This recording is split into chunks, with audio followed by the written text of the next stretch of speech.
Hi, I'm Emma Elizabeth from thedesignblog.com. Now we're here in Milan at Ventura Lambrate in one of the big warehouses in front of the Other Hemisphere exhibition. Now during the Supercenter's Design Month, we're going to be bringing this specific exhibition directly back to you at the centre so the whole of Sydney can enjoy and celebrate Australian design directly at the Supercentre in June. For those of you who don't know much about Milan Design Week, it's the key global design forum on the international design calendar. Now it's split into a whole series of zones. There's the main Fiera out at Rho. This year it's having its 50th anniversary. Then you come into the city and there's a whole series of events and installations segmented into different zones. There's Brera Design District, Zona Tortona, and here at Ventura Lambrate, now in its second year, people are calling it the new IT zone for design. Hence why the Other Hemisphere is here. So earlier in the week, Ventura Lambrate had their big opening night event here. So we caught up with a selection of the designers from the Other Hemisphere. So I'm with Flint Albert, one of the Australian designers in the Other Hemisphere, and he has these amazing spherical lights. Tell me about your spherical lights. It's called X and Y, and that's the two coordinates of dimming and colour changing. Hand-blown glass. The base is made in polished brass, it's illuminated from the base, and the glass sits on a ring of felt. Inside the sphere is a tilt sensor, so as we rotate it around, the angle is changing. It's sending signals to the base, changing that into a light colour language. And is this the first time you've shown with an Australian collective here in Milan? Yeah, and I think Sarah's worked really hard to get really varied stuff here, which is totally cool. It's a good show, I'm happy.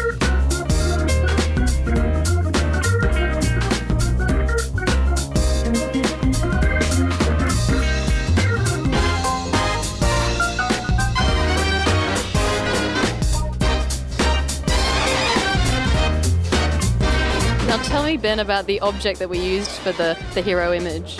Well, the object we created for the hero image is the surreal view the back of your head periscope. Is that the official name for it? Well, I don't think it has an official name. Can you give me a little demo? Certainly. So, you know, here I can see the back of my head. What's going on in the back of your head? Well, it's a place that I don't view often. I thought a surreal object was something that is lacking in today's world. So I thought, you know, this would be a good thing to bring. All right, well, thanks for sharing the world behind us. Thank you, Emma.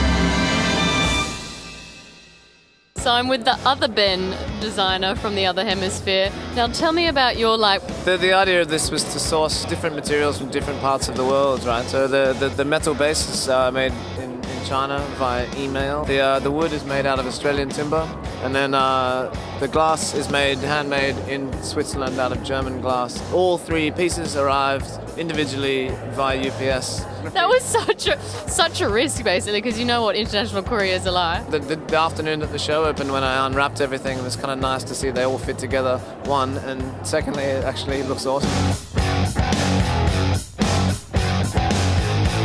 Hello, I'm here with, my name is Ben, I'm here from the Design Blog, and we're here with Emma, and we're about to talk about an amazing rug.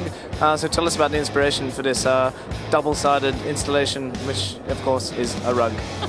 So basically at the beginning of, or the end of last year, there was a competition run by Designer Rugs in Australia where they asked design professionals to submit rug designs. And I thought, you know, rugs are always either rectangular or round. What pre-existed in the design world that was already in that form? So I went, bingo, diamonds. And I've always worked in the past in black and white. So when I was creating this particular rug, I just kind of wanted to go completely beyond that and go like, right, fluoro matte. I'm going to go colour, I'm going to go pink, I'm going to go orange. And can we swivel it? Yeah. Can we turn the... Hang on. So this is where the whole thing comes to life now. You also notice that Emma is totally matched. Like your outfit today is nicely to the rug. So thanks very much for your time on the Design Blog, and yeah, closing up. My name's Ben. I'm with Emma. An amazing rug. Man. Cheers up. An exhibition like the Other Hemisphere doesn't just happen overnight. There was a whole string of creatives involved. Earlier today, we caught up with Sarah Kay to really speak about the journey which the Other Hemisphere has come on. I'm with Sarah Kay, the fabulous creator of the Other Hemisphere. Now tell me about the journey this exhibition has come on, where it started, and obviously now in Milan where it's finished. Well, to be honest, it started right here because that was where I first became inspired to bring a group of Australian designers to Milan. As an Australian, you're very conscious that you're from the complete other side of the world. So it's about, you know, seeing yourself from in another place. And the collaboration with the Supa Centre was actually quite a great fit because it's allowed us to do not only the other hemisphere but this hemisphere as well. It was always our plan that we would bring the project back to Australia, and meeting the gang from the Supa Centre halfway through this process, they really came on board as, you know, part of the whole deal. It's been fabulous to have that kind of support in Australia. We've had an amazing week here in Milan. There's really been a buzz around Ventura Lambrate, and we've had a lot of interest in the Other Hemisphere exhibition. But what we're really excited about is the fact that we can bring this exhibition directly back to Sydney, to the Supa Centre, where they'll be hosting it for Design Month. See you there in June.